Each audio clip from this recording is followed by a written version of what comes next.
Geezy Truth News.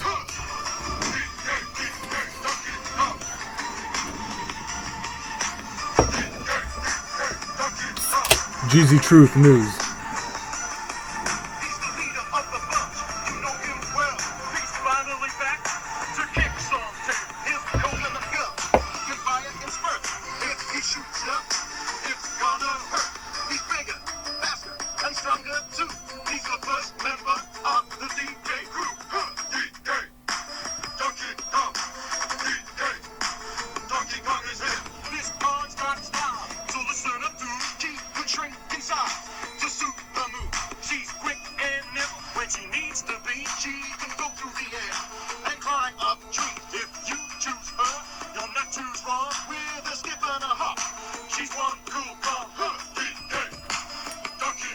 Testing. 1 2 1 2.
Come on, Cranky, take it to the fridge.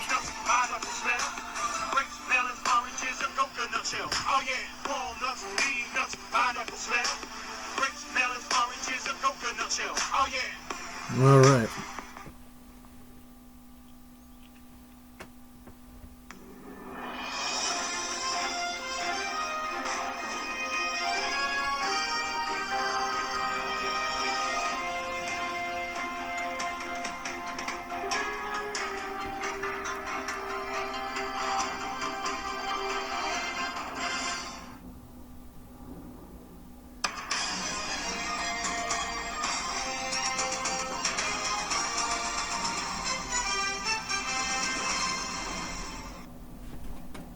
All right. Welcome, everybody. Thank you. And welcome to Geezy Truth News. That's right. Thank you, everybody. Wow. All right, we got a very important show tonight. We got a special guest. We got lots to talk about, lots of information. It is June 19th, 2019. That's right. All right, people. Midway through the year is crazy. We're going through a lot of stuff. We're talking about a lot of things. T-minus, our technical engineers are saying that there may be some technical difficulties on tonight's show. However, we're going to keep it up. Callers, hold off until we're going to have a special guest coming up, VIP. We're going to talk with Paul Ballard and his Leisure World debacle that's happening right now. And it's been going on for some time. So we're going to get through the VIP stuff and talk about all the economics later and talk about all this stuff. Nothing crazy. Donnie Boy started his rally, 2020 rally. People are ramping up. People are, we got plenty of time to go, plenty of things to do. Lots of interesting stuff. So, a little introduction is the fact. So, with this Leisure World thing, is that they are apparently a huge conglomerate worth billions of dollars. We talked about it on last show. We have the PDF files of the largest law firm in the world, DLA Piper. wrote up a paper about them that we posted. We'll post it again. We'll be posting it everywhere. And so Paul Ballard is the guy. He's one of the people who Leisure World took his parents' assets and all their money. They took all their house and their money. And this is a corporation called Leisure World, and it gets complicated because they have a parent company or something along those lines and all this different stuff. So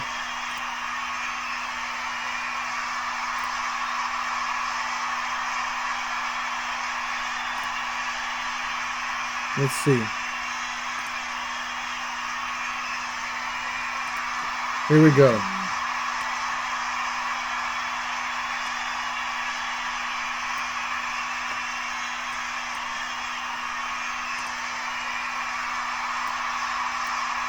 Let's bring it up.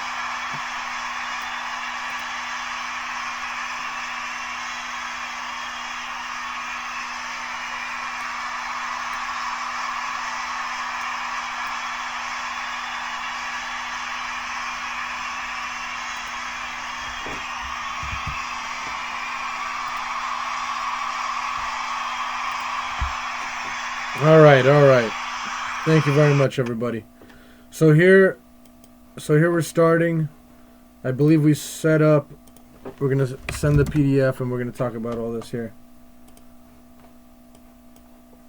So, big news is that the big news is still coming.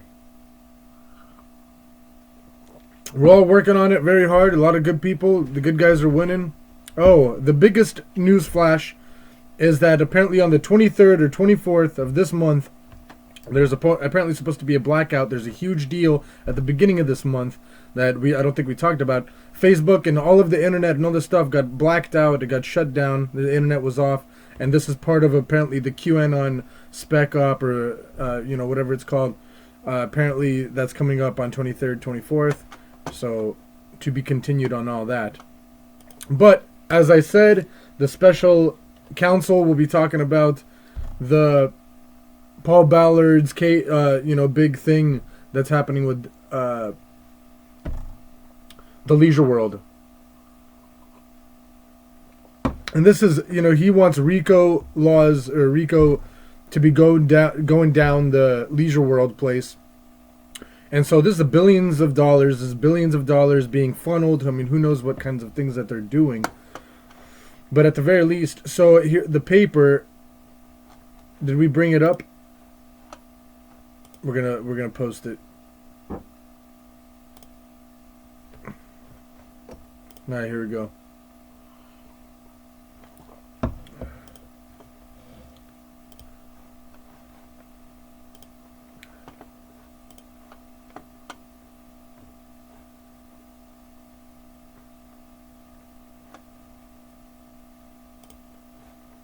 So we're going to try to do this. I thought it was going to be like a folder or something, but our technical engineers are working on posting it. So that should work.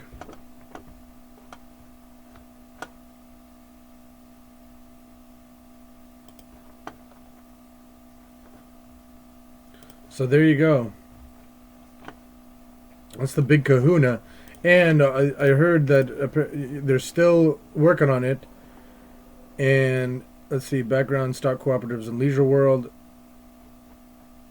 November 9th, 2018, Miss Jinsuk Ota, Deputy Attorney General, Consumer Law Section, from San Diego. This is from DLA Piper. So, a troubling situation, quote, a troubling situation involving potentially illegal acts as the Leisure World Seal Beach senior residential community. In short, it appears that the management of this Leisure World community has, we contend, persistently dispossessed seniors from their homes in violation of California law. There are some 9,000 residents in the community.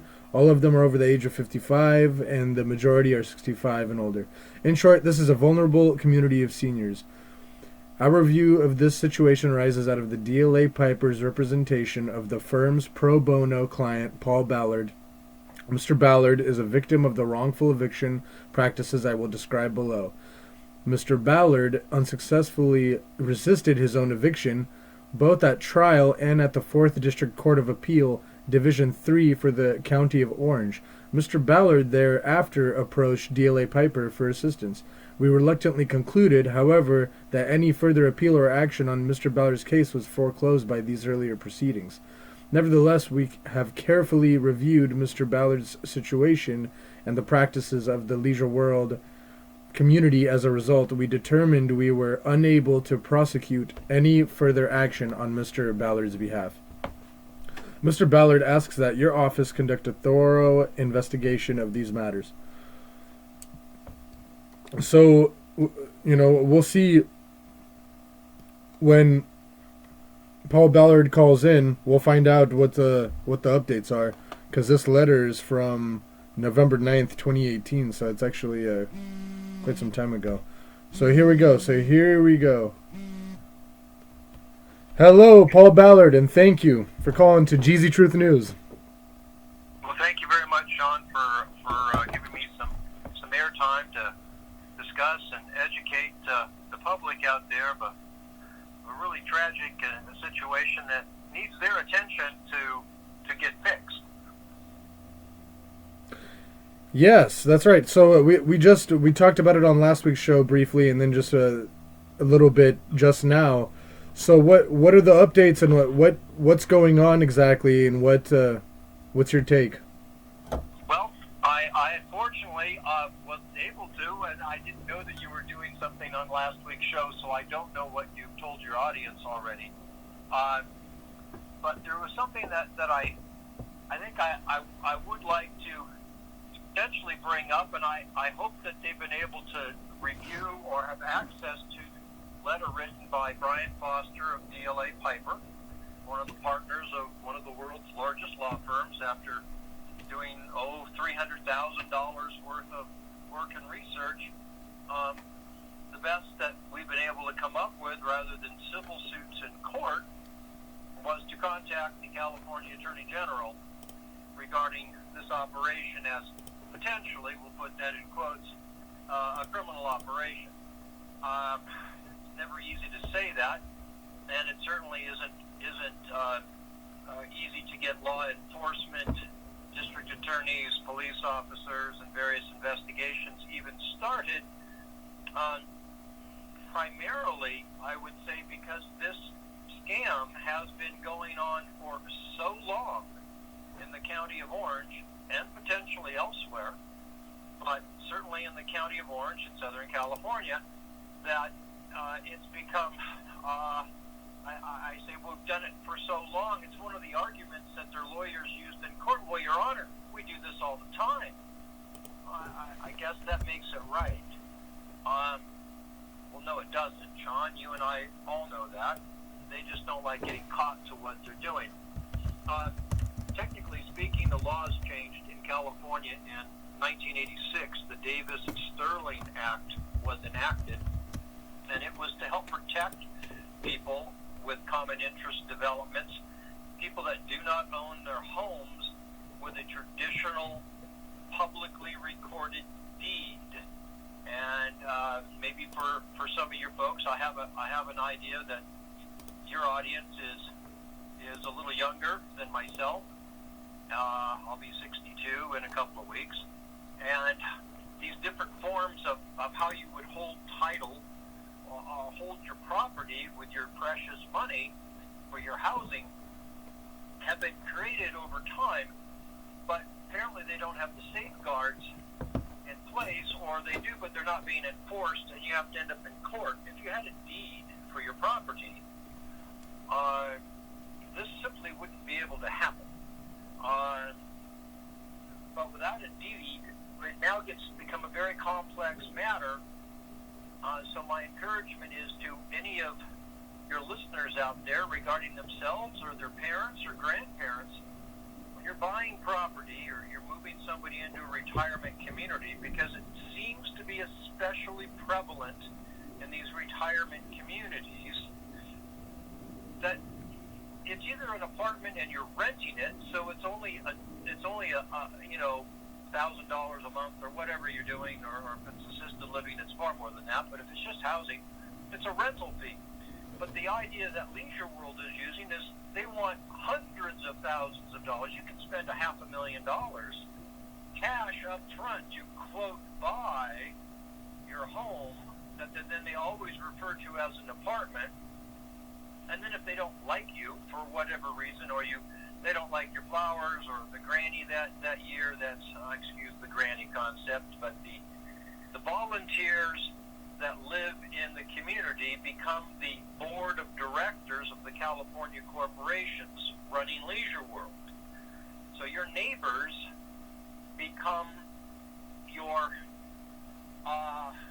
effective landlords, apparently is how the law is looking at it, although it's not supposed to be looking at it in that fashion. But they use this landlord-tenant law concept, and if they want to get rid of you for any reason, they take you to landlord-tenant court. It's called UD, Unlawful Detainer Court. It's not much more formal than a traffic school, and you're thrown out on your ear. They keep, that's capital K, they keep your home. They may keep everything you own, put you on the street, store your stuff, sell your stuff, dispose of your stuff, and then sell your home again. And it just seems unbelievable that this is capable. This is being able to be done in a modern society, but it's being done all the time inside leisure worlds. In most of the leisure worlds, by the way, are not referred to as leisure worlds. They're called other things, but the Golden Rain Foundation is the management company, and they started in 1962 with Seal Beach, the one that my parents bought into, in Seal Beach, Southern California, and another one in Laguna Woods, and there's one in Northern California in Walnut Creek, and there's one across from the SEC building in Washington or Virginia or wherever it is back east. But they're all over the world. There are a couple in Europe built in the 60s. By now, they've spread throughout the world.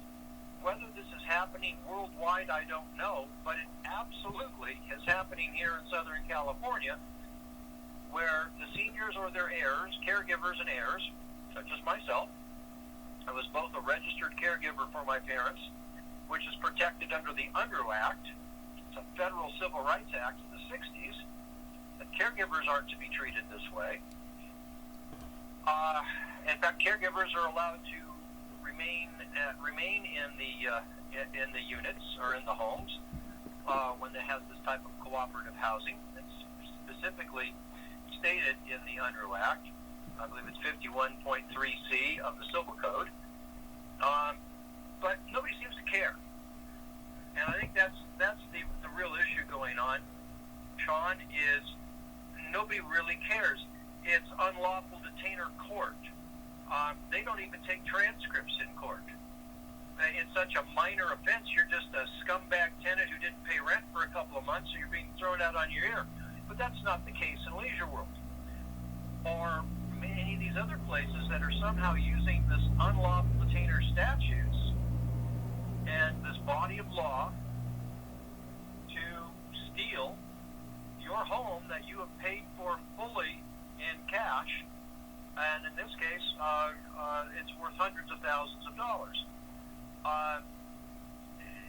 I'll be quiet at this point, and I'll let you ask a question or two, or if it's a call in or text in or however it goes. I'll see if I can't answer somebody's questions.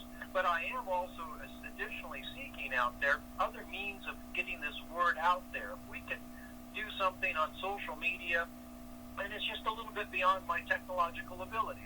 I'll be honest, just playing here with my new iPhone 7, don't you all laugh at me, but playing with my new iPhone 7 is a bit of a struggle, yet at the same time, give me a mild break. I started with machine language, ones and zeros, and BASIC and Fortran and COBOL, and had to work my way up.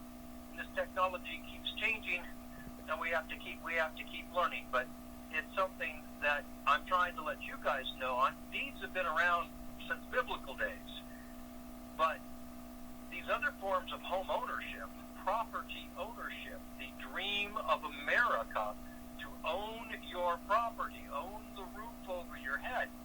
This has become a very funny, wishy-washy, marshmallowy way to own property. There's no public record of it. There are no recorded assessor parcel numbers. So there's no serial number that the government has on your house to where you pay your taxes. Oh, you're issued one. But it's a fake number in Leisure World's case. It's not a real number. You can go to a title plant, a real estate title plant such as First American Title or Stewart Title or any of these large companies that insure your deed. You can't insure a piece of stock. There's no third party verifying that you have clean and clear ownership of your property when you buy inside Leisure World. So a warning again to your generation, Sean. I know you're younger than I am, and to when they're looking for a place for mom or dad or their grandparents, to make sure that they're getting a clean and clear title and it's insurable. The problem is too that the real estate, not just realtors, that's a trade association, but the real estate industry is also turning a blind eye to this. And they're making their commissions, and I think that unfortunately is what's going on. Make a buck, they don't care. But they're setting people up and they're selling people basically fraudulent promises. If you go on to these Realtor.com websites or any other real estate website and you look at these Leisure World properties, I dare you to scroll down and you want to look for the tax ID number or the property number. I did it the other day, Sean, and where you would normally see a series of a sequence number that looks like a social security number, the agent, just to fill in the blanks so that the computer would let it work and let his listing go through, just put in 1, 2, 3, 4, 5, 6, 7, 8. That's not a real assessor parcel number. If you don't get a serial number on your piece of land, do not be giving them hundreds of thousands of dollars in cash to buy it or to live there. It's fake. It's amazing. And we all heard about fake news, but this is fake real estate in that sense. It's not real. It's not real property, and people have to be aware that there's this concept called a proprietary lease. It's an interesting concept. So proprietary means you own it, but a lease means you don't. So they're two words that are in direct conflict with each other, but it's this odd form of ownership, and then the abuse through the unlawful detainer court system where you can't prove that you own property because in unlawful detainer courts, you're automatically just some scumbag renter-tenant, or you would not be in unlawful detainer court. It's a very interesting scenario that I found myself caught up into. The jury, in fact, I just was reading the special verdict again. I even asked for a jury trying to explain this to them, but it was too complex.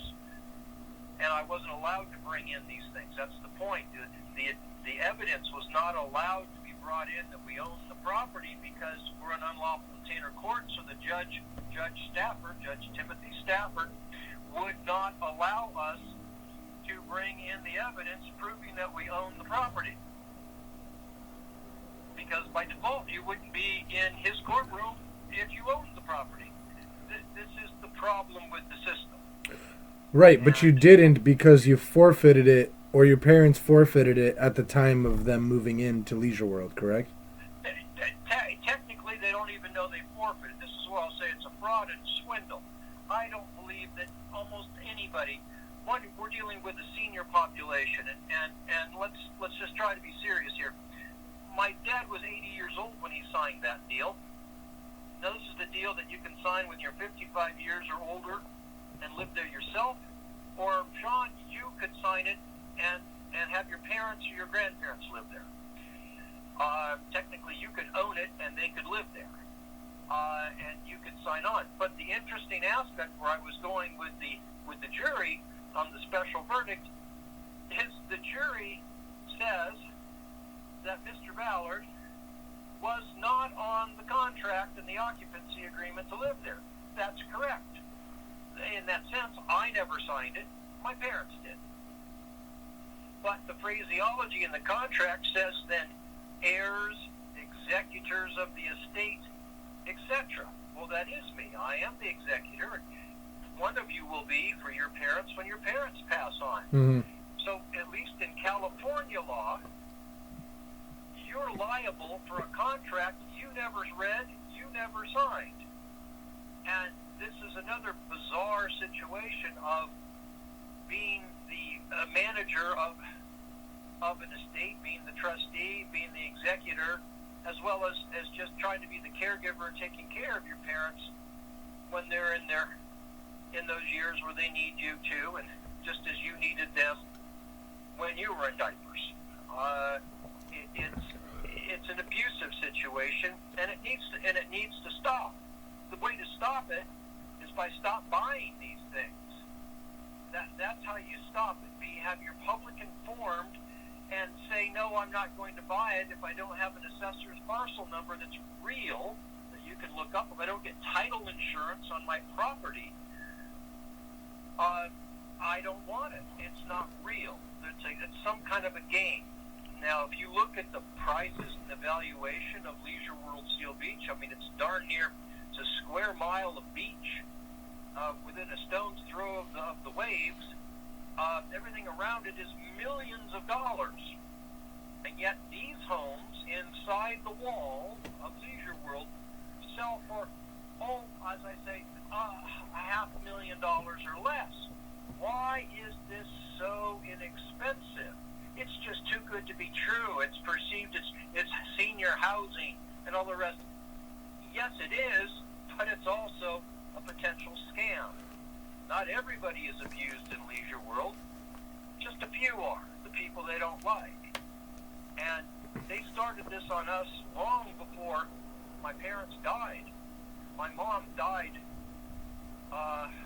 in December, end of December, just before Christmas of 2011. But in July of that year, months earlier, the security department had removed our entrance decal off of our car and wouldn't let us in. You're simply put up for an attack. And I believe that they picked the families that they know are weak, kind of like a herd of gazelle and the lion out there. What family can they identify that is weak? And they'll simply attack them. And I've gotten a memo was slipped to me by somebody, I have no idea who. But under the door one day, after Mom died, a memo was slipped, an internal Leisure World memo from the Golden Rain Foundation to themselves and other people, a chain of this, about how no one's allowed to talk to me. Mrs. Ballard has died over the holiday. No one's allowed to talk to me. They'll be handling the trust issues, and if Mr. Ballard asks any questions, you refer them to me and all the rest. Well, that me person that was running Leisure World at the time, his name was James Boutros. James Boutros, you can go look him up, Boutros, is a convicted federal felon in real estate and securities fraud. And this is what's running the retirement community that's worth billions of dollars with 9,000 people and over 6,400 homes somewhere inside Leisure World in Seal Beach, behind a wall that looks sweet and innocent, and no one would ever imagine that this kind of behavior is going on there, while the nonprofit corporation, the Golden Rain Foundation, makes millions and millions of dollars, and they're not supposed to have a penny under their corporate charter, and yet their bank accounts are just burgeoning around the world. And I know I'm poking a bear when I say these things, but it doesn't take long for people to look into it. I just recently received a letter from a friend of mine who wrote me, and and I do have the letter. I can send it to you, Sean. That his grandmother had announced over the holidays that she was going to move to the Leisure World Laguna Woods. That's the one outside of, it's a city of Laguna Woods now. Mm-hmm. An entire city of this concept of Leisure World. And armed with the letter from DLA Piper, they then asked the appropriate questions. They then also learned what I've learned the hard way, and they decided not to invest and put their money into Leisure World. Another problem, let me explain for, again, your audience that understands these things. Let's just say that your grandparents, your parents need some of their equity to get by the last few years. They've had additional medical costs that they didn't plan for. Cost of living has skyrocketed from when they started their adult life. You know, I think my dad was born in 1917. Okay, let's just understand this. Life has changed dramatically from that day. Mom Sure. was born in 1924. So the idea of the cost of things is something that it was hard for them to even potentially fathom what things could be costing.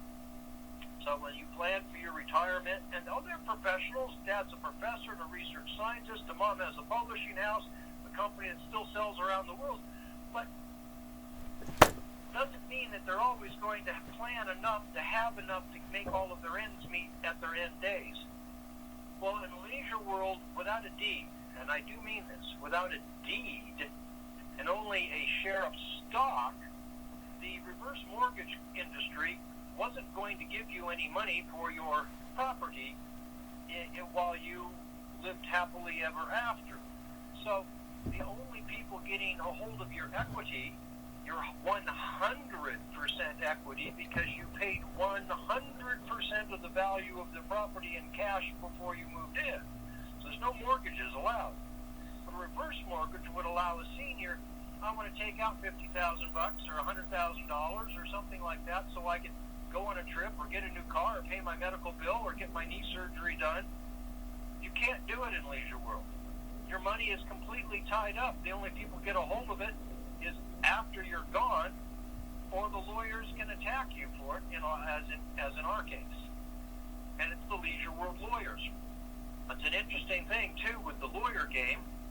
Those lawyers have an endless stream of income. They're hired by Leisure World to represent Leisure World, the Mutuals, and the Golden Rain Foundation.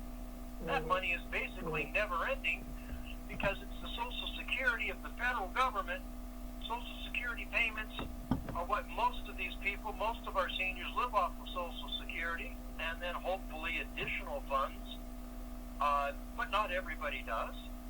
And it's that money that goes into Leisure World every month. So the lawyers have the government actually funding them through your grandparents or your parents.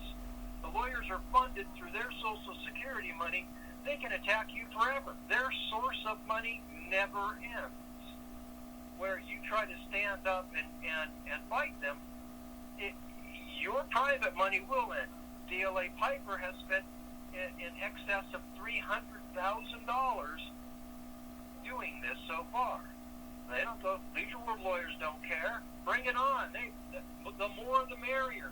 They would love bigger, better battles because it's just more jobs, more lawyer security inside Leisure World for them. Endless lawyers inside Leisure World are having a heyday. Mm-hmm. And I don't mean it's a lawyer too, Sean, and your podcast audience there. It's fleets of lawyers. I don't mean one or two or three or four. I don't even mean 10. I mean fleets of lawyers are inside this community, running amok, in my opinion. Right. And lining their pockets and living incredibly well off of Social Security money and stealing homes and abusing seniors, and have managed to figure out the law. One of my good friends who was going to court with me as emotional support went and asked Mr. Stephen A. Roseman, who was the lawyer that succeeded. Don't forget, I did prevail on lower cases, but they just continued to take this up the legal arena. Uh-huh.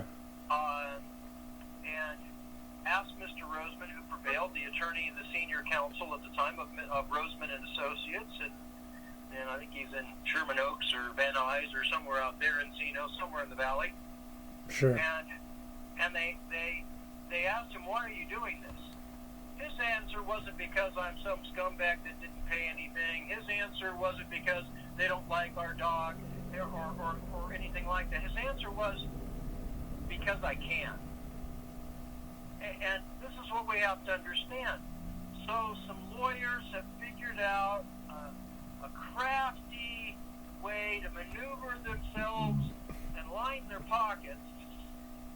And the seniors basically are put on the street. They died, by the way.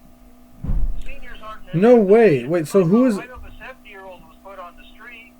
I don't want to name her name right now. She's a very proud lady, but she's living in a women's shelter in Laguna Beach, the last that I knew. They're just put on the street, and they sell their homes and take their money and line their pockets with their expenses. My personal home in Northern California has had a lien put on it in excess of $250,000 of additional legal expenses that the jury did not award,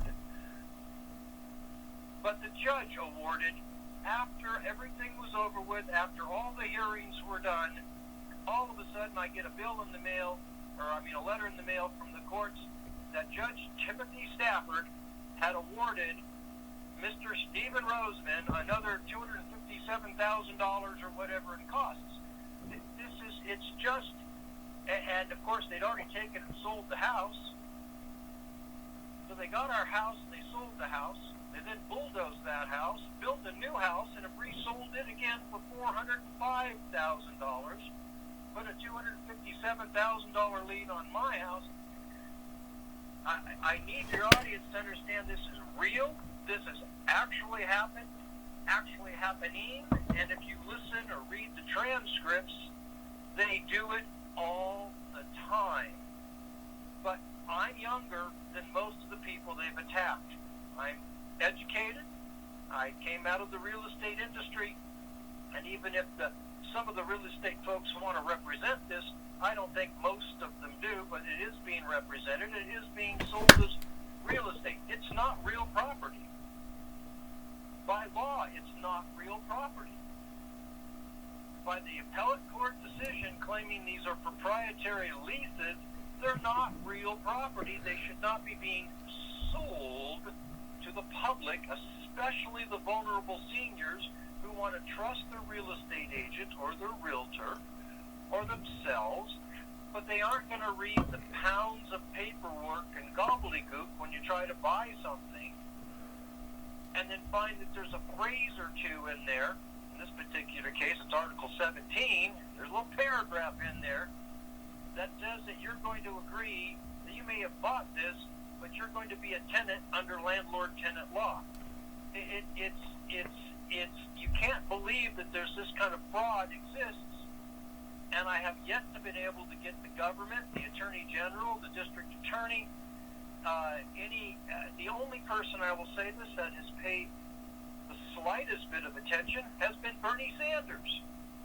And his wife, I met his wife, I believe her name is Jane, in Pasadena, and she actually took the letter from DLA Piper and said that she would read it.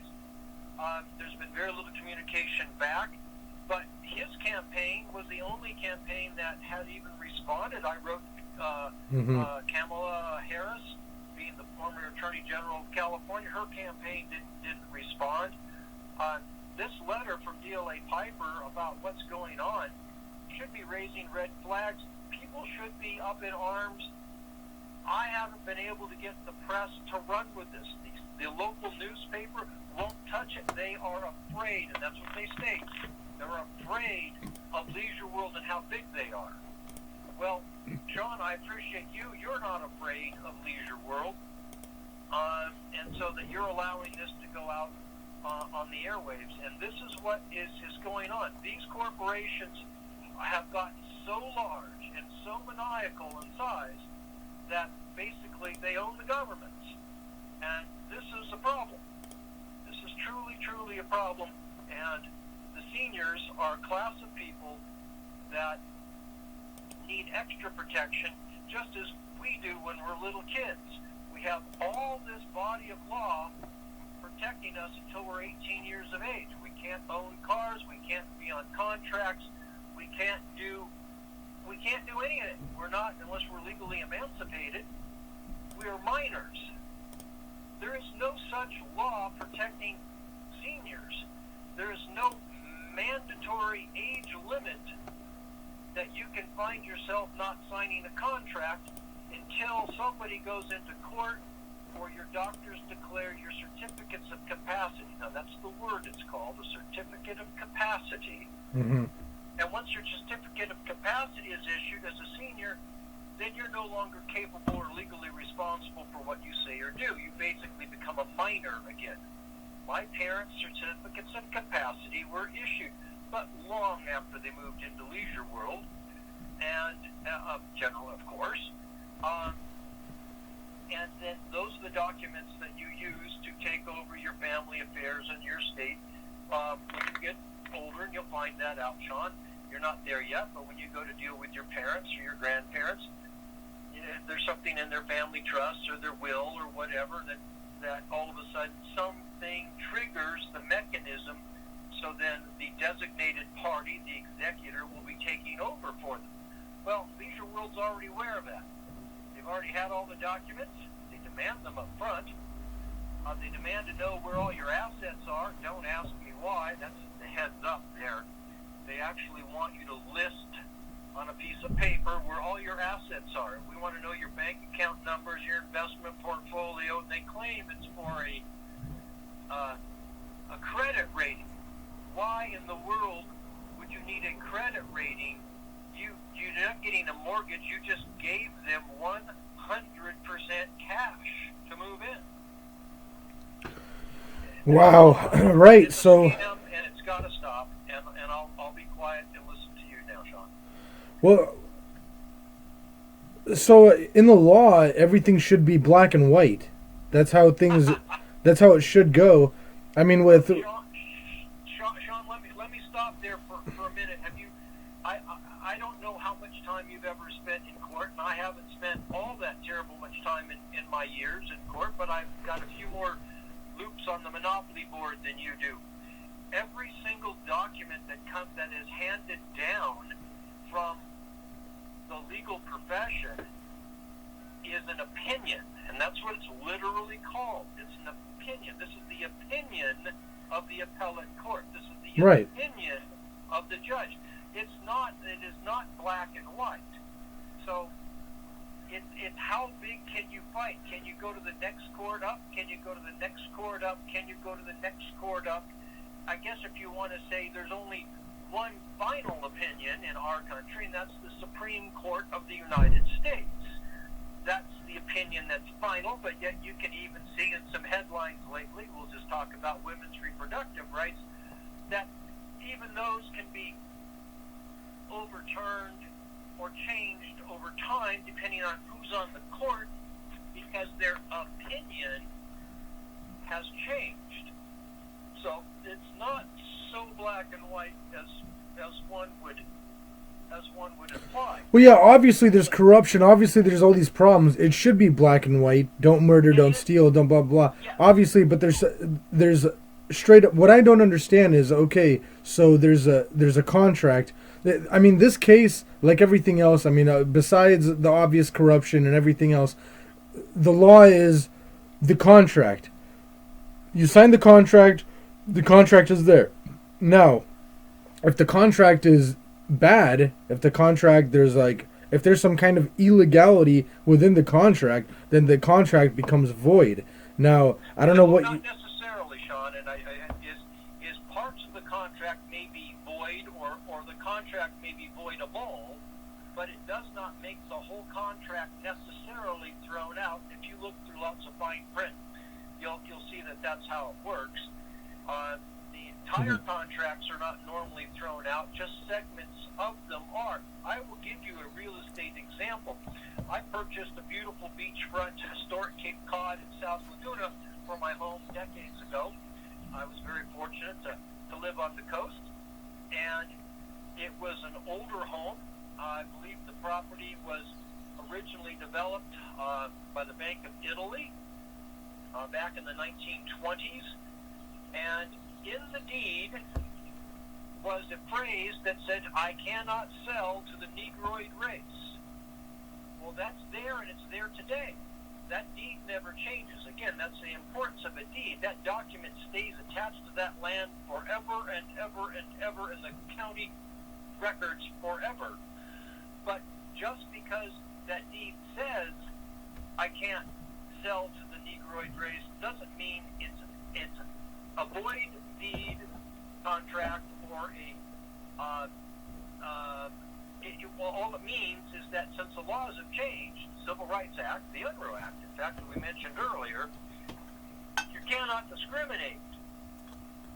And so it's there, but it's not enforceable.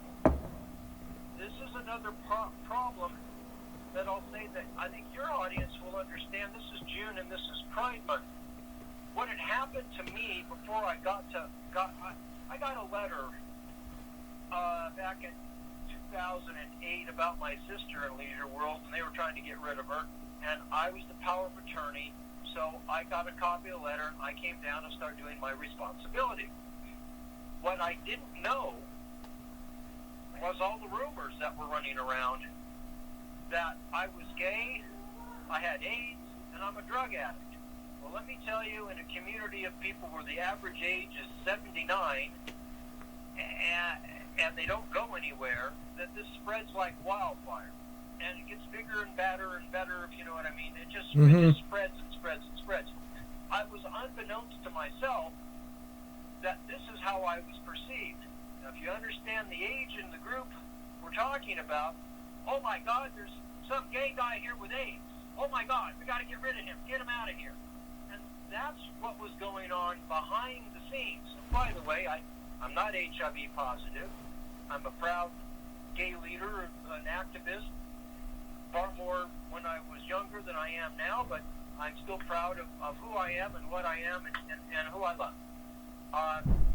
But the age of that community is not, in the same way that community of Leisure World originally discriminated against anybody that they didn't like a particular race and religion, and they had the right to do so. Whether they still have it now or not, I don't know, but when I was there, and even after I was there, they had a morals clause, and you had to, if you wanted to move in there with your hundreds of thousands of dollars, you still had to have approval from some of the board of directors, your future neighbors looking down their nose to see whether or not you're the right fit to be inside their community. I mean, all of this was made illegal under the Unruh Act. At least that was my understanding. What is that called? What act is that called? So what happened to me was our family was trashed, I believe, and it was testified to by a former board of director, but the judge struck that from the transcript and instructed the jury to disregard the statements that this had started because of the rumors that Paul was gay and had AIDS and was a drug addict, because that was testified to, but that was removed from the record, and the jury was told to disregard that. The judge had a fit that day in court, had an absolute fit. Took the jury out of the courtroom, was very upset with me. It's like, upset with me? I'm not the one that was on the witness stand saying that. It was one of the Leisure World Board of Directors who was being honest enough to testify as to what she thought had caused all of this.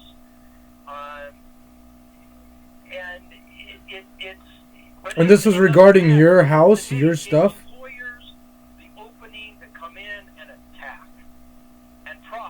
from this attack, and they're still profiting. So what now? I still need the community's help for my survival. There's a lien on my home in Northern California, and at some point they can try to take that. They can go in and enforce the sale of that. Although I'm disabled now, I have been in an industrial accident since all of this started, and I'm not who I was anymore. So I'm protected under California law for $175,000 of value, and the law is rather interesting. So they put $257,000 lien on my property. I'm protected for $175,000 of it. You add those two numbers together, plus whatever court costs are, you'd have to sell my home for more than that before the law would technically allow that to be sold to satisfy their lien if they wanted to force the issue to sell my house in Northern California, not related to Leisure World in one iota, Mm-hmm. but to satisfy purely their lawyers' liens, the lawyer put them on for Leisure World. It's not the lawyer technically. The lawyer put them on for the Leisure World company, the Mutual 3 Seal Beach Corporation, and right now my home isn't worth that much. So it's just that simple. It's a simple home in Northern California. It's just not worth that much. So it isn't possible for them to sell it under a court order because it simply isn't worth enough for them to get paid off. Well, hold on, Paul. But it doesn't mean that they won't stop. Let's just say that the values go up and up and up. It doesn't mean they won't stop at some point. The lien will last, as far as I know, until I can get it thrown off, and my life will be destroyed again. And I'll be 60. I'm already 60. I'll be 70, 80 years old at the time when they'll be trying to take that house to satisfy some court lien. Mm-hmm. All because I'm the executor of the estate. I'm the power of attorney. I'm the trustee to take care of my parents in their senior years. This is something that everybody needs to truly understand. I don't know your audience, and I know everybody hopefully loves their parents and would take care of their parents. Sean, I don't know if you know this about me, but I was one of 7 children from a family, and I'm the only one that wasn't raised in the Cincinnati orphanage. I was adopted at birth by John and Wanda Ballard, and in California. The rest of my half-brothers and sisters were all raised in an orphanage in Cincinnati. I've had a very fortunate life and a very different life than they've had. And so that's what I told the social worker. I won't, because she said, well, you don't have to do this. You don't have to stay here and take care of them. We'll call the state, and the state will take care of them in some fashion. And I said no. I stopped. I quit my career, and I came down, and I took care of them. I had no expectation that I was going to be attacked viciously and spend now 25% of my adult life in this legal moray of virtual and reality nightmare. Of the Leisure World lawyers that never end because they have found a way to not take the candy from the baby. They have found a way to take the candy store from the senior. And this is truly what's going on. If you steal a sucker from a baby, that's all you get. They've waited until you're older and you own everything now, and then they can steal it at that fashion. That is what they're doing. Legally. And who's they? So until we can get a federal investigation or the California Attorney General, I've been to the FBI office. I want to tell you what the FBI agent James said to me. He won't give me his last name. He said this is small. He That's what the Orange County District Attorney, Damon Tucker, said to the District Attorney, Assistant District Attorney for Real Estate and Senior Fraud. That's what he told DLA Piper, and I have that in writing from DLA Piper. This is just small crime. It's not small when it happens to you and your life is destroyed. This is what's happened with our society when we have the, shall we say, 1%ers that are the billionaires, or not even that many are billionaires, but we have the 1% and we've got everybody else being stepped on. And I came from a fairly well upper middle class family. The family corporation is still there, but everything has been stolen from us. Everything. And by Leisure World. Not entirely. No. But I would say by seniors, and I'm going to go there, by people getting old, trusting people, and signing things. My dad lost a house by signing over it with a one signature to an quitclaim deed to a contractor who's going to pay him in the future. This is where I was going. Excuse me. If we need a body of law, let me go back to this. If the lawmakers want to do something to try to help people, let's do the Ballard Act. And this would be, you get to be a minor until you're 18, but you get to be a legitimate contract signing adult until you're 80. And after 80, let's put a low on grandpa or grandma signing anything without a third party to take a look at it. It could be a third party of their choice. Yes, there's always corruption. Yes, your grandson, who may be the third party that you've designated, is a no good, rotten guy, or the government-appointed person is a no good, rotten person. But at least there's a third party that will stop a lot of the fraud that I have witnessed going on with the seniors, because they can sign over and give away everything they own until their certificates of capacity are issued by the courts. They're declared incapable by the courts or by their doctors. And in my parents' case, it took 2 doctors each for it to be done, and I'm the one that had to order it to be done. It's not an easy thing to do to take away your driver's license from your parents, and it's not an easy thing to do to say, we got to go see 4 different doctors right now, Mom and Dad, and have them interview you. By the time you realize that the train wreck has happened, it already has. Mm-hmm. It already has. And this is one of the problems as well. For all you parents out there and grandparents that are listening to this, if you want to give something to your kids, grandkids, do it now. Don't make that game happen. If you think a trust is a legal document to protect them, you're out of your mind. What it means is endless lawyers will argue with their opinions over what that trust says. It seems black and white to you. My parents had a 100-page trust. I have no problem. I've given it to Leisure World. They say I haven't. The successor trustee has given it to Leisure World. They say she hasn't. I've been there when she's tried to do it. They say we won't take it.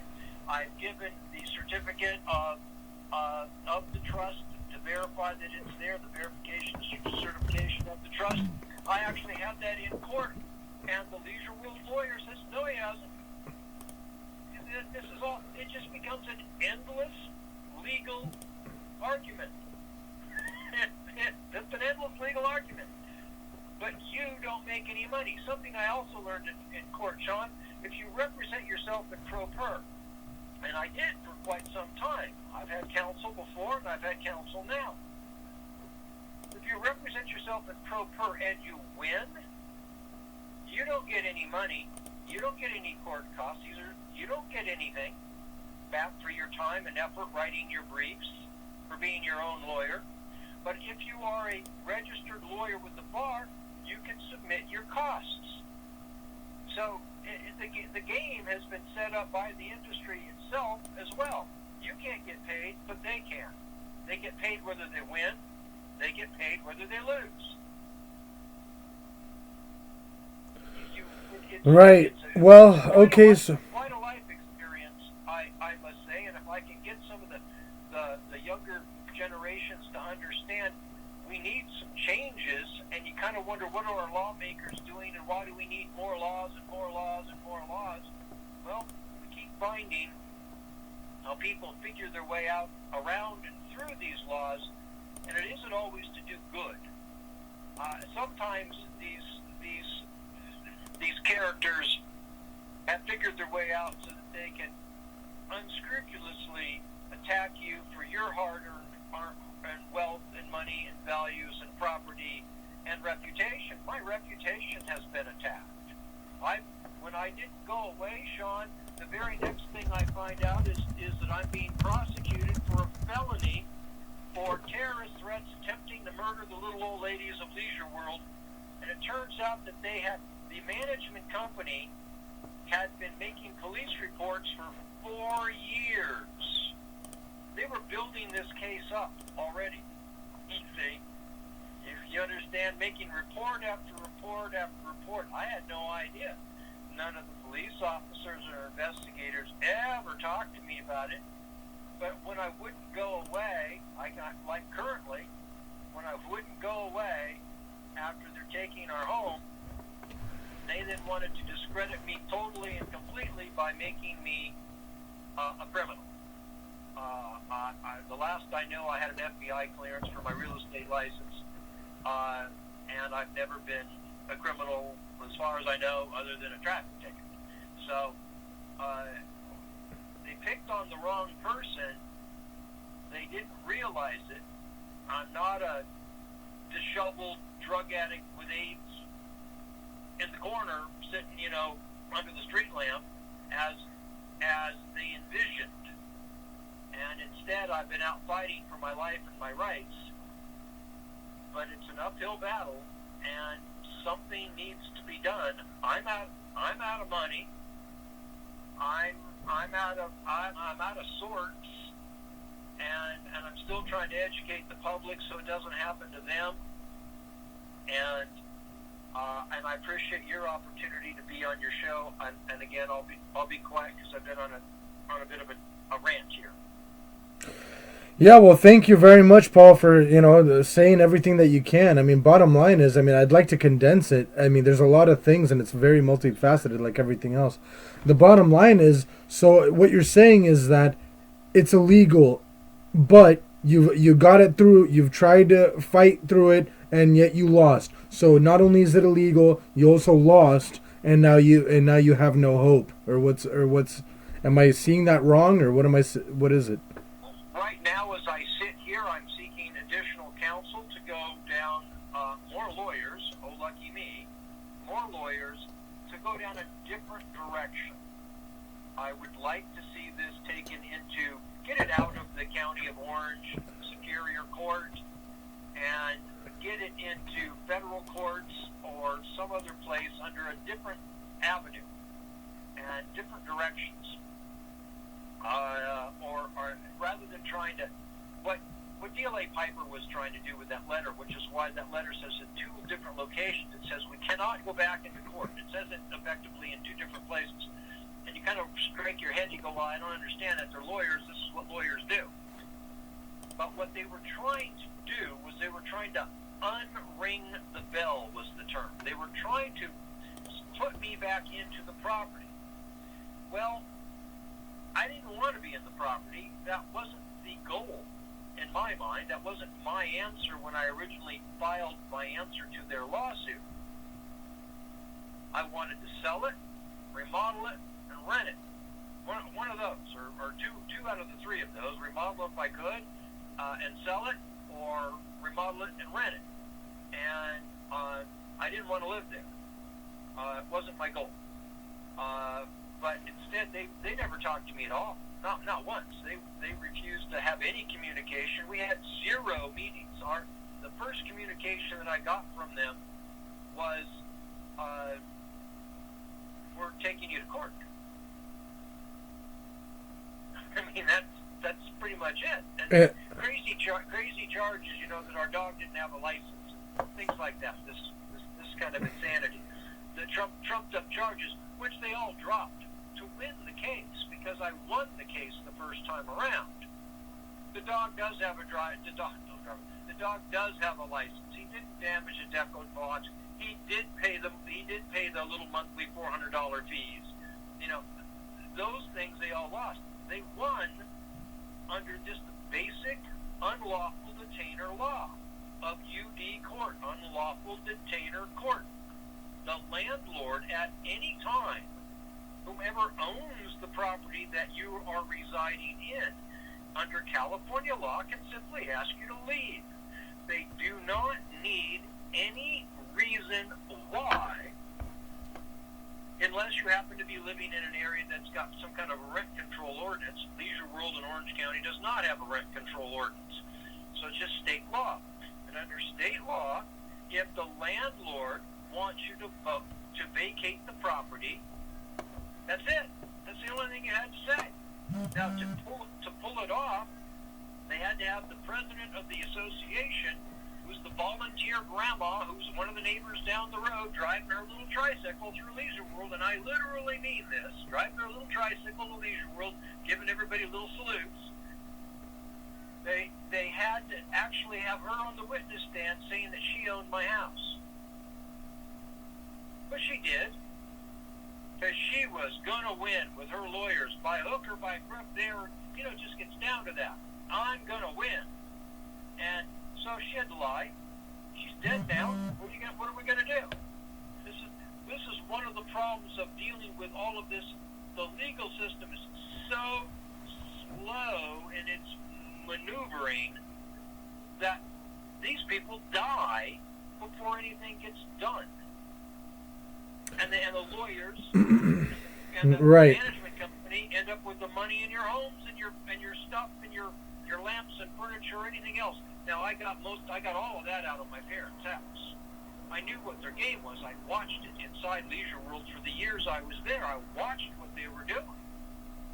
So I absolutely took everything out. It's one of the reasons why I had gotten injured as well. I was sick, exhausted, broke. By the way, generally speaking, when you take care of mom and dad for years, they aren't giving you a paycheck every month. Think about that. You're not working anymore. See, Leisure World knows this. Oh, the family's taking care of mom and dad. Perfect. They're not getting a paycheck. You don't have a lot of cash to go hire lawyers and fight. If you were wealthy enough to do that, you'd hire private caregivers, private nurses, and things. And that was my expectation as well. But when I showed up to Leisure World, I found that my parents didn't have enough resources for me to be able to do that. And that's why I went back to, I had a choice to make. Was I going to walk away from them, or was I going to take care of them? Well, as I said, I told the social worker I would take care of them. They took care of me, and I wasn't raised in an orphanage, and I loved them for that. And they gave me a great education. But I had no idea that we were going to be attacked because of that. Well, there's a lot of things to say about all of that. I mean, one of the biggest takeaways that I can say about all this is that it's okay. So they take the money. Where I had something going, but then the bottom line is that okay. One of the things is that you mentioned that FBI guy. That's one of my biggest takeaways is that you say that this FBI guy says, so this Leisure World thing is worth billions, and they take millions, and they take billions, and blah blah blah. It's a big, and he says that this is small crime. Each one of them is small. Every drop in that bucket is only a drop. Now, what I'm hoping that these government agencies will do, because of the quote that's in the testimony from the Leisure World lawyers in the transcripts, we do it all the time. You see, because there's no public record, there's no deed, there's no APN numbers in the assessor's office, there are no real ones that you can look up, there's fake ones. But it doesn't have a history of the chain of who owns it. And So you do not know how many people have ever bought and sold your house that you're in when you're in Leisure World. It's insane. It is insane. Not like any other piece of real estate anybody ever buys before. You have no public record. There's no history. You're saying it's incognito. I will try this way. Leisure World, if you can understand, has about a 20% turnover rate, and I mean that about 1 out of 5 either die every year or, for whatever reason, move on to assisted living or another stage of their life. Without getting into all the details, I think we understand where we're going here, okay? If you don't understand that, let me know. But this is the end life experience, okay? So you either die in your home or you become so incapacitated that you have to move into a home with assisted living with full-time nurses and breathing apparatus and Lord knows what, all these things. So Leisure World is not that. Leisure World is seniors living in their homes, 55 and over adult community. You may die there as my parents did. But if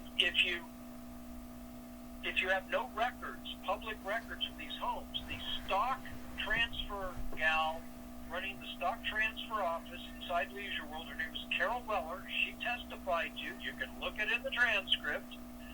She testified, and the reason why we have transcripts is because we paid for them privately.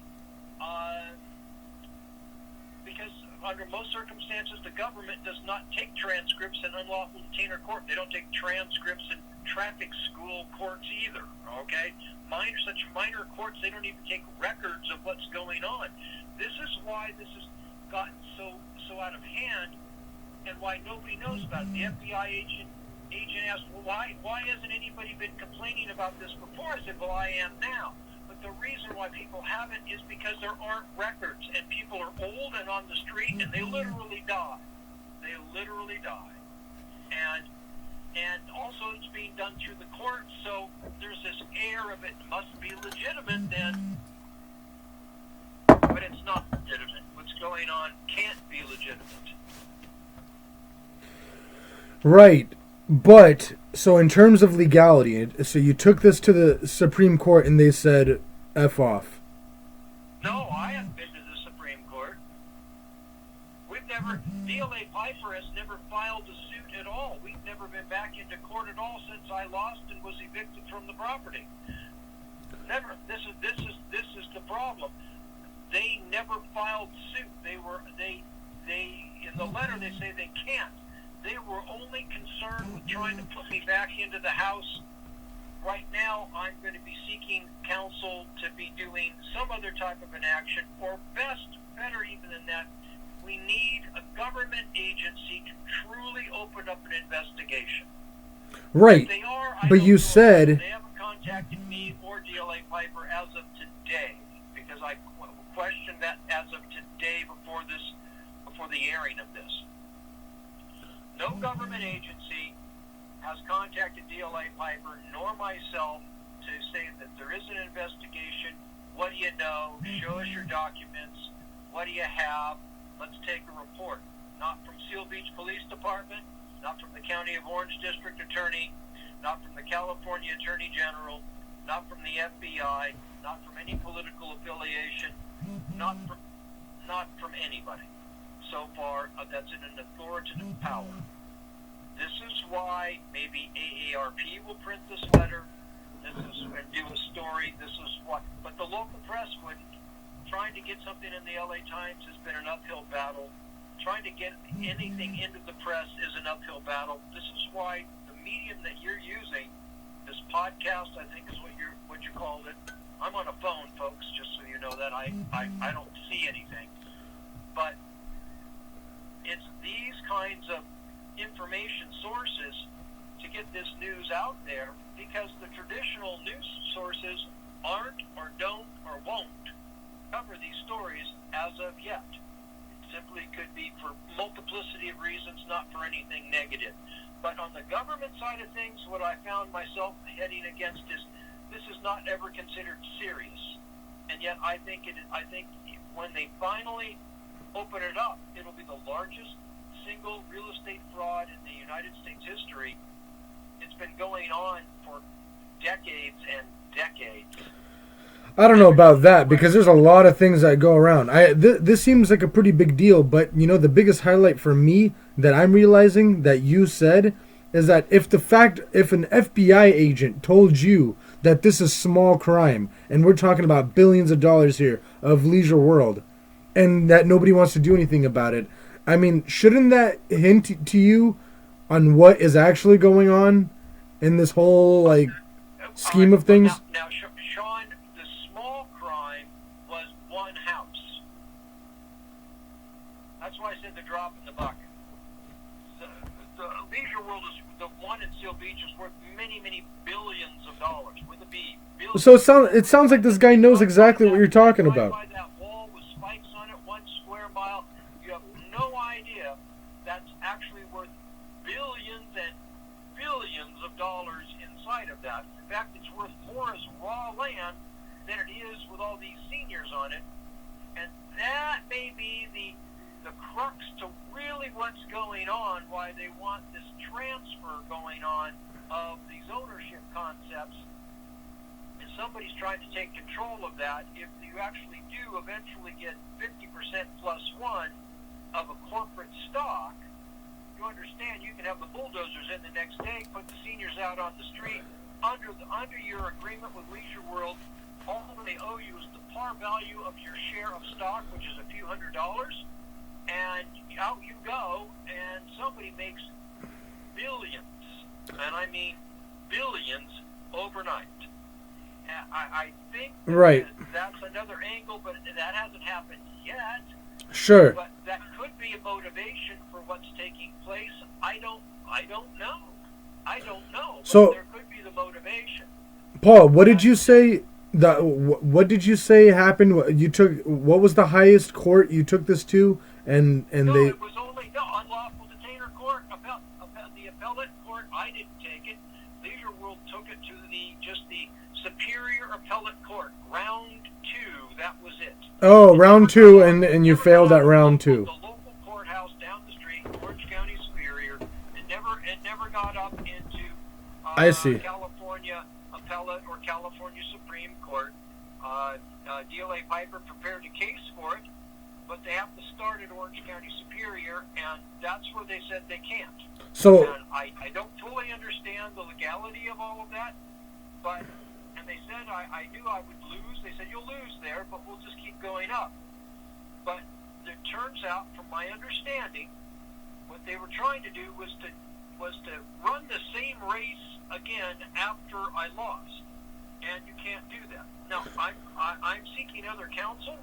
right. Other counsels had a difference of opinion on that, on filing another appeal, and see where we can get. So you took it to Orange County Appellate Court and won, and then they took it to a Orange County Superior Appellate Court, and you lost. Unlawful detainer court, Superior Court in Orange County in Santa Ana. Yeah. That's where they originally took me. I won that case. Leisure World then appealed it to the Superior Court Appellate, just the low-level appellate. I don't know, low-level, but just the next rung up. Yeah. They said they overruled it, called this, then it's a proprietary lease. That's interesting. Oh, that's the very first time anybody's ever heard that. This is what's also so interesting for me, because they're being sold to everybody as real property. And it's a proprietary lease. At least that's the current standing ruling. These are a proprietary lease. And So, not real property, not real estate.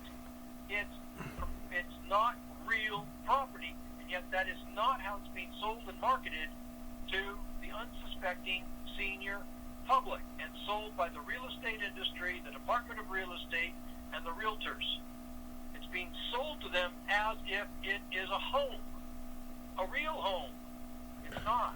Right. There's no home, there's no parcel number, and there's no history, and so there's nothing to fight with. No title insurance. Bottom line is, don't touch it.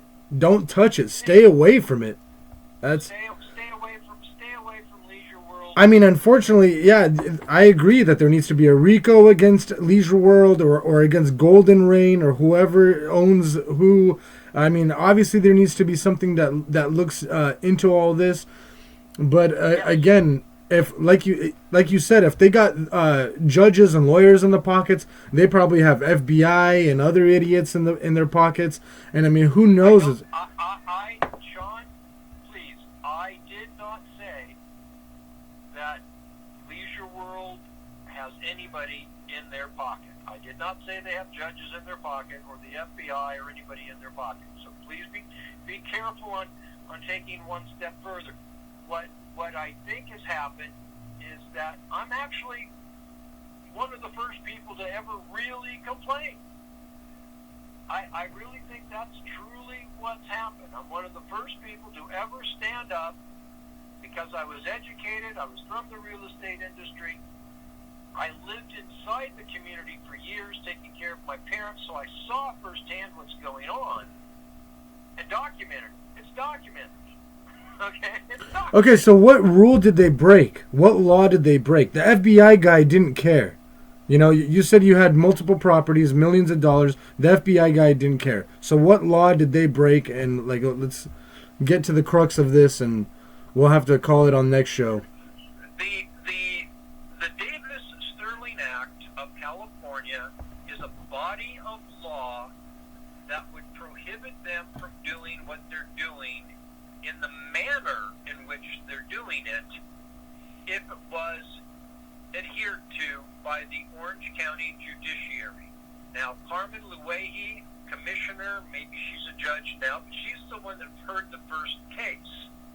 She agreed with that, even though that wasn't the argument, but that we don't belong in unlawful detainer court. The reason why I won the first round with Stephen Tournay was not because we proved them wrong. It was simply after months of time in front of Her Honor and her asking endless questions and demanding briefs and answers from the two attorneys, one on each side, or they had three attorneys on their side, but demanding briefs from them, she finally said what I had said all along: this doesn't belong in my courtroom. If you want to do this, go to a real court. She didn't use the word real, but you go to a different kind of a court where I, as the defendant, have a right to do depositions and discovery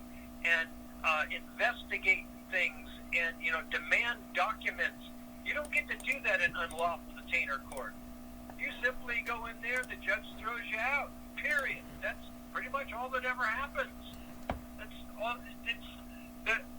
You got a traffic ticket because the meter turned red, a parking ticket. There isn't any discussion about it. It just is. You're an unlawful detainer court, so sort of by default, you lose. Period. It's an appearance of justice in America, and it's a sham. It's just an appearance of some form of justice. Unlawful detainer court is a sham. And that's why they use it. Because the defendant has no ability to defend themselves in unlawful detainer court. You can't say, I own it. It's not allowed. Literally, it's not allowed. It wasn't allowed to bring in all sorts of things you can't bring in because by default you would be in this court. The other aspect about unlawful detainer, it's called limited versus unlimited, is limited courts are only limited to $25,000 of value. Well, since you're just a tenant, it has, I think they said the value was something like $15 a day or something like that. See, so that's why you're in this court. It has no value. That's the other thing why I think the FBI and any other agency looks at it. On paper, there's no value here. They don't understand it until they get down and spend the time to understand what's happened. Your value is already in cash put in there. Your equity and the value increase of real estate, and it's all being taken from you. But if you aren't allowed in this unlawful detainer limited to $25,000 value, you get to go into then I'll call a real courtroom. ever wanted to do with these people was fine. Let's go into the other judge wanted us to as well. The first judge, Carmen Luay, go into a real courtroom where you can do depositions and discovery and do knockdown and drag out, and you guys can have a real court battle if that's what you want to do, and we can discuss these issues that you're talking about. But you're not allowed to discuss them in unlawful detainer court. You're just a scumbag renter, tenant. Doesn't matter how you got there. The landlord wants their property back, and out you go. It's just that simple. It's just that simple. The idea that there aren't any APN numbers doesn't get to be brought up. The idea that they hid this entire budget that they hid the lawyers from inside the Golden Rain Foundation and the Mutual 3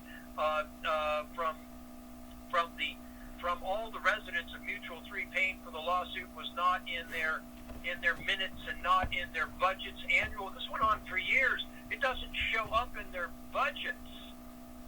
In their accounting budgets filed with the government, all these sworn statements from the certified accountant.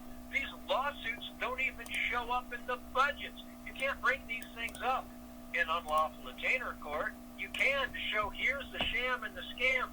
This is also why, without an agency asking myself and DLA Piper and others for the documentation, they don't even know what to look for. They have no idea. I've lived through it. I know what's going on. I can easily point to it right now. Anytime you find a listing in the real estate world and it doesn't have an APN number and it's blank, if you go to buy real estate, Sean, there's two ways it gets described. Your common address, let's just say, 31872 Circle Drive, whatever it is, okay? Smith Street. All right? But then it says APN number, because that's the serial number for the government that knows that particular piece of land forever and ever and ever has a serial number on it, and that's called the APN number. That's your county assessor. No matter where you are in the country, no matter what state, what county, it's the county assessor, it's the APN number. Assessor's parcel number, APN. That's the serial number on that piece of real estate. The numbers that you are issued, the APN numbers that you are issued in Leisure World after you buy them are fake. They called them factitious. The county assessor told me himself. They're factitious numbers. He told me on the phone. They're not real numbers. You can't look them up. You can't go pay your taxes on that number. And is that illegal? You cannot pay your taxes, and yet you have a tax bill. You have a homeowner's exemption. You cannot pay your taxes because the number is fake. Well, so at least they don't have to pay their taxes. Yes. Right? Say that again. So at least they don't have to pay their taxes at the end of it. No, you have to pay your taxes. But how do you pay it with fictitious parcel numbers? You're okay, I'm sorry. You don't pay them directly. You pay it into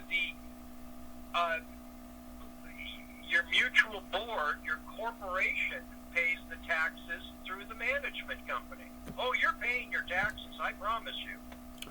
Oh, well, in that case, there you go. Taxes on your house, depending on the value of your house, as if it's any other home that you would buy. If you spent $100,000 for your house, and the guy next door spent $200,000 for his house, his property taxes are twice as much as yours, and he's paying them. That money goes into the mutual corporation.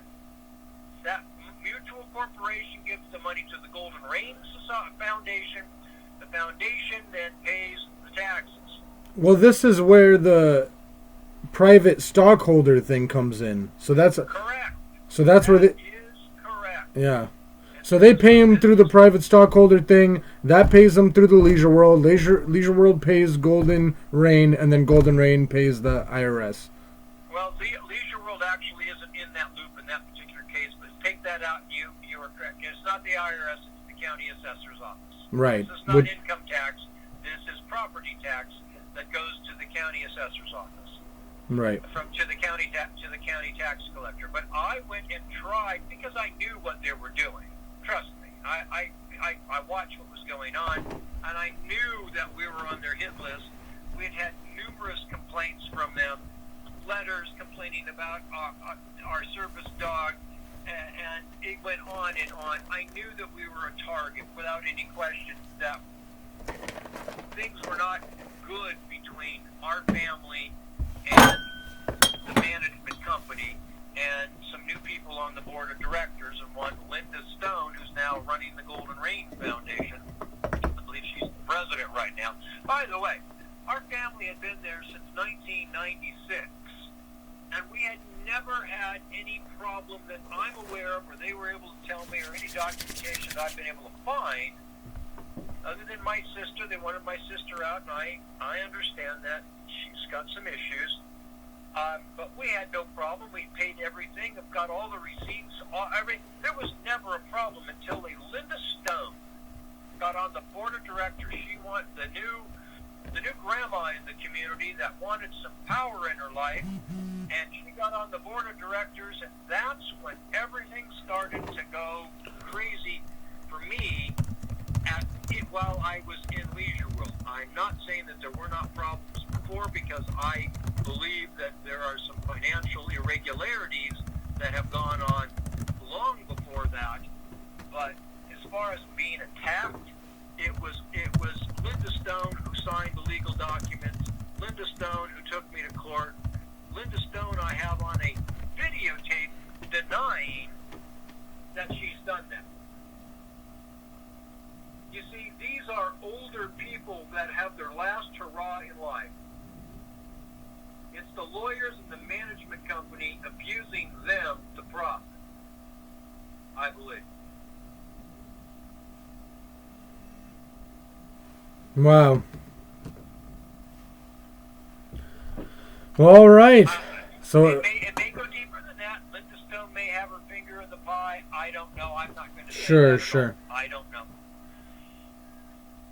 But we had no problems until she got on the board of directors, and then after that, it has just been she refused in writing to honor my parents' power of attorney. I don't even think she knows what one is.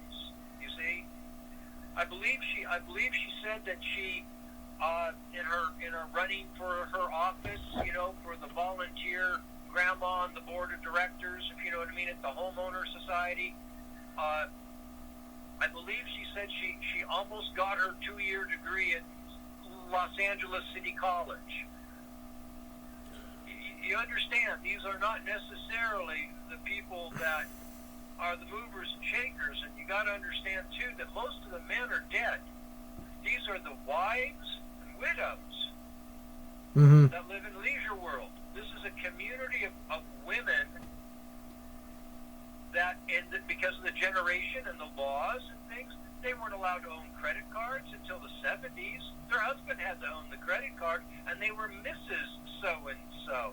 We don't realize how much of this civil rights has changed just within, just the last generation or so. These people were not allowed to ever have the experience in their life of how to run legitimately, to run a corporation, to do real things, because they weren't allowed to even by law. And that's going to change over time. But right now, these people are in charge of the seniors because they are the seniors, and this is the Leisure World is set up that they're in charge. It's a self-managed society, and I think that's the problem. We've all seen things that we don't like, and we can make analogies, and I don't want to make analogies right now. But Leisure World needs government investigation without any question. Now, HUD, Housing and Urban Development, and the FAA were the original guarantors of the Leisure World mortgage loan that went from 1962 to 2002 for the Lord knows how much it ever cost to build the place originally. When that mortgage was paid off, rather than having the deeds issued to all the owners, they walked out. Good. The banks got paid off. I believe it was MetLife, the insurance company MetLife, that did the funding. for Leisure World Seal Beach. Mm-hmm. They got paid off, so the government left. They don't have to guarantee that loan anymore. Whew, that'll wipe your brow. This concept of this retirement community, it's the very first one ever built kind of thing. This concept, it worked, it's paid off, away we can go. What nobody did was issue the deeds to the owners.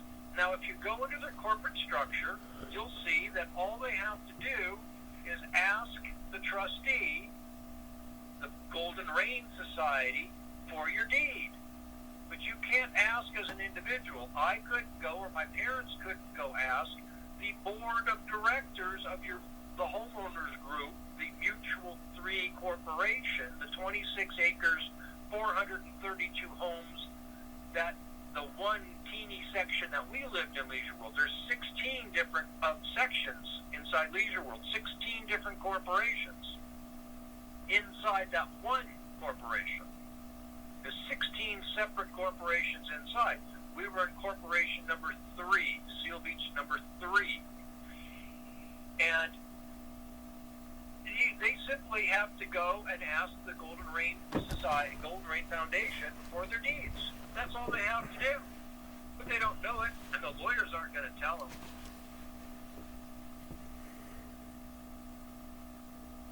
Mm-hmm. See, that's where it was wrong with this appellate court decision. One of the areas where it was wrong, Sean, with the appellate court decision. That was never argued. My counsel didn't know that. I did, but I'm just sitting in the audience. Nobody's asking me. What I have learned in the legal industry, Sean, is nobody reads. They don't read. They may write, but they don't read. They do not read. What the game appears to be in the current modern legal situation with being able to spew out paper as fast as they can, is you bury your opponent with paper. I found 100-page documents filed by Leisure World. It's got other people's stuff in it, blank pages. It made no difference. You bury people with pages, and the assumption is who's ever got more paper must be right. Who's got more paper? You bury people with paper, and nobody can read it. I actually read it. I've read every single page, every single word. I was a voracious reader as a youth, and I still can read well and comprehend.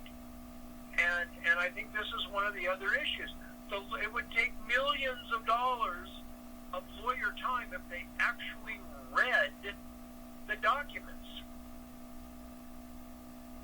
Now my lawyer Right. 5 banker boxes of documents. Do you have any idea how many thousands of pages that is? And I think we've all seen on television when they're coming into a courtroom, towing their luggage thing with all of these boxes on it or whatever. Do you think that they've actually all been reading all of that paper? So they don't know what it says. No, of course not, man. I've actually read it, and I found out they're supposed to get their deeds, but they had to ask. Nobody's asked, and the lawyers aren't going to tell them to ask. Not a single person asked for their deed? As far as I know, you can't. You said again, back off. Not an individual. One of the 16 corporations would have to ask for their deeds, and not one of those corporations has asked for their deeds. They don't know. They haven't read these grandmas and grandpas that we gotta love dearly that are on the board of directors. They're in charge. It's like driving at Disneyland. They think they're in charge. They're not. The lawyers are running everything. The resident homeowners aren't truly in charge. They rely on their lawyers to tell them. They rely on the Golden Rain Foundation advisors that sit on all of their board minutes, do all of their work for them. All they have to do is show up, make some votes, do a lot of gossip, pass rumors around, and I do mean that. They actually have to sign so-and-so called so-and-so this word. They actually sign and have to read all of these little reports. Keeps them busy, keeps them gossiping. I mean, this is, that's bureaucracy. I mean, our government does that too. This is going on behind the scenes by the Golden Rain Foundation and the lawyers. This is a very important topic, and there's a lot of big problems out there, and there's a lot of big things. I mean, there's a lot of things going on. There's a lot. There's massive. We protect the seniors just like we want to always protect the children. We need to protect the children that have trillions of dollars in value, and that's our parents. Let me ask you this last question, Paul. We don't get it from them. Sean, you won't have yours. Your listeners won't get theirs because most people don't have anything. Paul, let me ask you this last question. Sure. Were your parents happy and content in the last years of their life?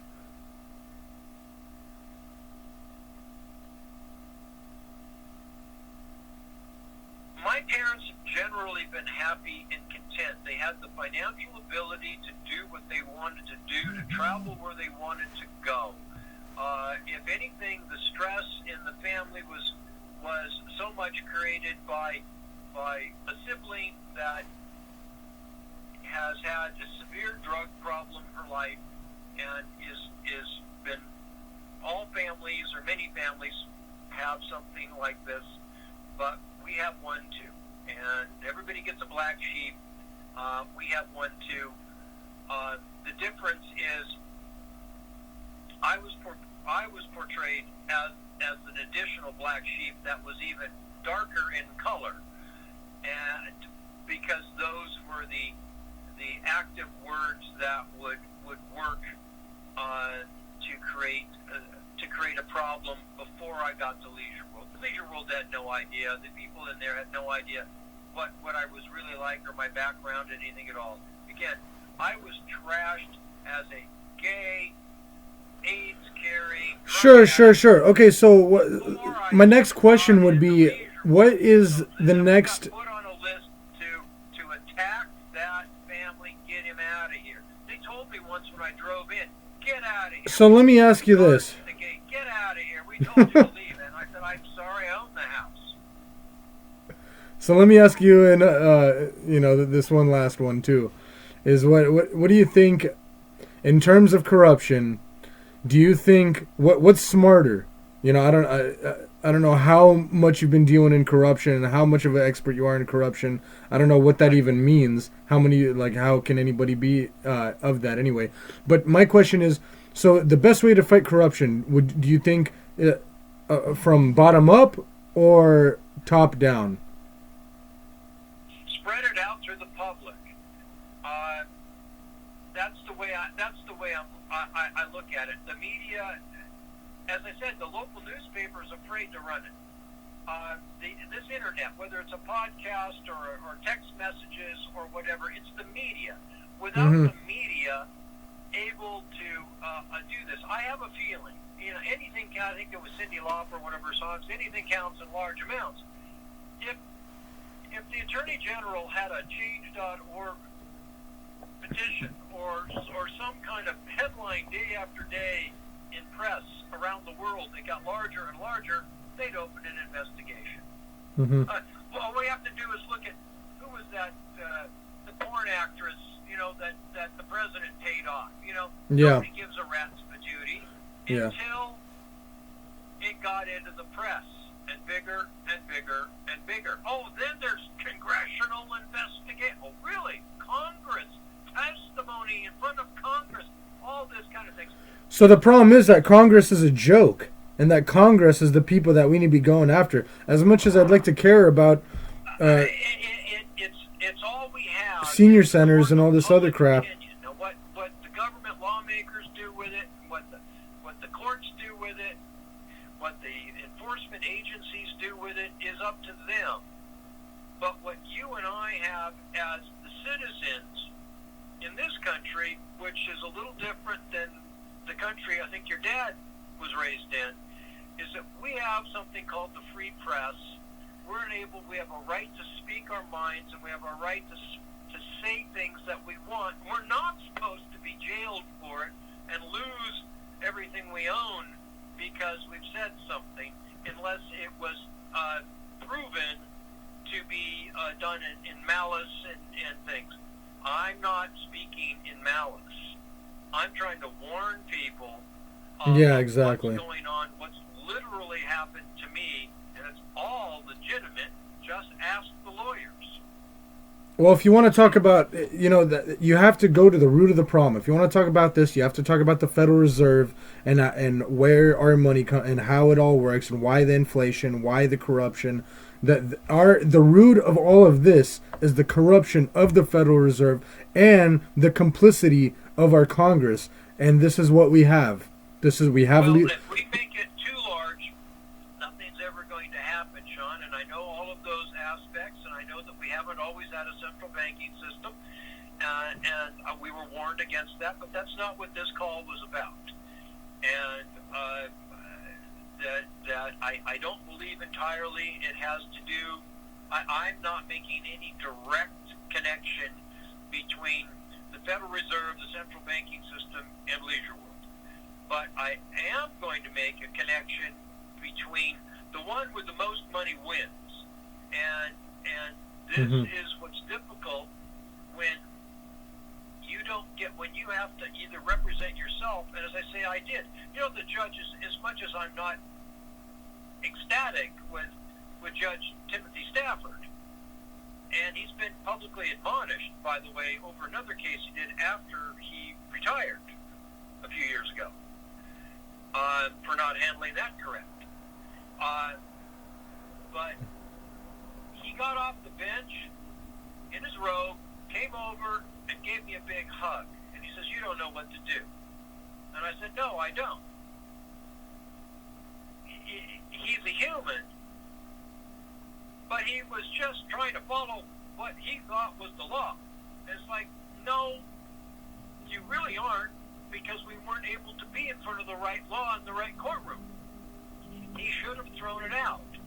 But he was doing what the appellate court basically instructed him to do, because you're going to hear this. It's called a de novo case. You're going to hear the same case over again, and let's hope the outcome is different. Wink, wink, nod, nod. And that's what I would say with this appellate decision. And when I won the motions of limine, the majority of motions of limine before the trial, Judge Stafford hauled myself and Mr. Roseman and his junior counsel into his chambers. So there's no record of this. I will tell you, you'll have to believe me. There's no public record of what went on in the court in the judge's chambers. But he said Mr. Ballard's going to win. Well, that's not going to fly very well. He didn't say that, but he then instructed the Leisure World Council, Mr. Roseman and Mr. Zweig, however you pronounce it, how they needed to rewrite the case before the trial date. He moved the trial date back, I think it was 10 days, because these cases went on for months. I was fighting. With the first one was 3 months, and these cases went on for months, not 12 to 15 minutes, which is what they say when they walk in and ask the clerk for court time. These cases go on for months because I was fighting and writing briefs. When I had the counsels, they were writing briefs, and all of this just seems bizarre. Didn't just walk in and didn't walk politely into the gas chamber, shall we say, in World War II. Fought our way through this. Right. Trying to survive. And I'm not just going to walk in and give you my house. By the way, I told the FBI agent, because the part of it is this federally involved or is it a state issue? You see, you have to understand the Davis-Sterling Act is state law. Federal agencies are more concerned with federal law and then potentially civil rights violations. And so one of the things, as I said, is that Leisure World had mailed me, that uses federal court. I mean, it can be this simple. You can't bust them on anything big, but just get them on some kind of a mail deal through the federal mail. They mailed me a letter with a self-addressed stamp envelope to send back, highlighted, you sign here and give us the house or we sue you. I have that letter. Well, all right, Paul. Thank you very much for all the, I think we covered a lot of ground here.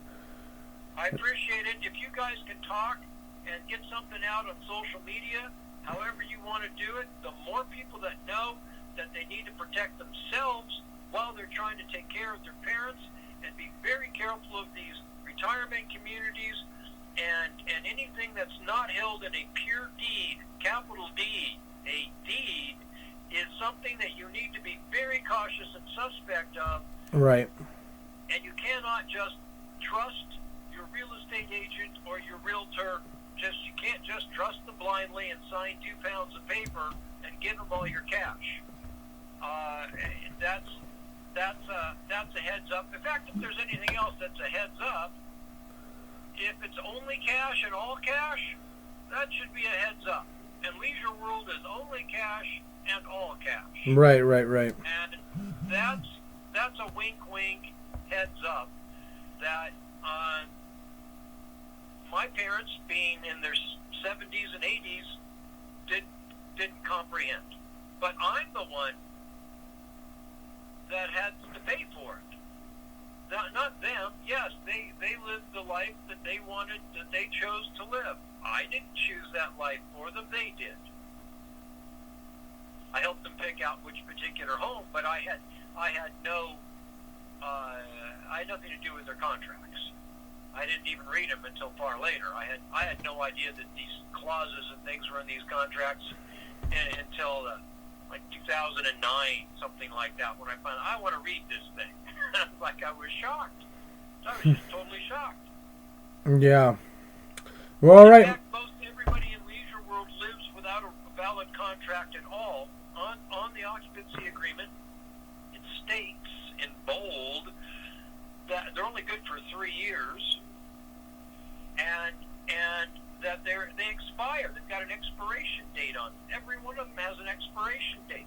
What I noticed is my parents had expired, so being from the real estate industry, I'm thinking, whatever this is, it better get renewed.